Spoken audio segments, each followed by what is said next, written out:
તો ડભોઈ નગરપાલિકા ખાતે વુમન ફોર ટ્રી ડભોઈ નગરપાલિકા દ્વારા આ ભારત કાર્યક્રમ યોજાયો હતો।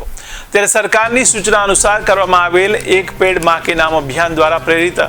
અમૃત 2.0 અને રાષ્ટ્રીય શહેરી આજીવિકા મિશન યોજનાના સંયુક્ત ઉપક્રમે વુમન ફોર ટ્રી નામથી વૃક્ષારોપણ અભિયાન શરૂ કરવામાં આવી રહ્યું છે। તો વૃક્ષારોપણ અભિયાનની શરૂઆત વિશ્વ પર્યાવરણ દિવસ 5 જૂનના રોજથી કરવામાં આવશે, જે અંતર્ગત નગરના પસંદ કરવામાં આવેલા સ્થળો જેવા કે તળાવ, બાગ બગીચા વગેરેની મુલાકાત 5 સ્વસહાય જૂથની 25 બહેનો દ્વારા કરવામાં આવી, જ્યાં તેમના દ્વારા વૃક્ષારોપણ કરવામાં આવશે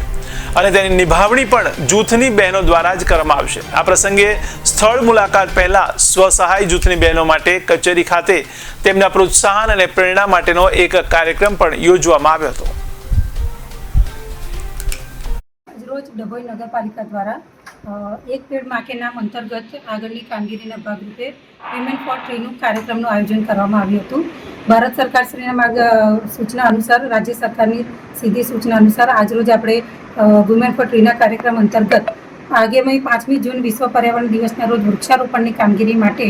આજરોજ સાઇટ વિઝિટ માટે સખી મંડળની 5 જૂથની 25 બહેનોની મુલાકાત માટે લઈ જવામાં આવ્યા હતા, જ્યાં યમુનાનગર પાણીની ટાંકી પાસેની જે જગ્યા છે ત્યાં વૃક્ષારોપણની કામગીરી કરવામાં આવશે। આ સિવાય ડભોઈ નગરના બાગ બગીચા અને અન્ય વિસ્તારોમાં પણ વૃક્ષારોપણની કામગીરી કરવામાં આવશે, જેથી આ કામગીરીમાં અમૃત મિત્ર અને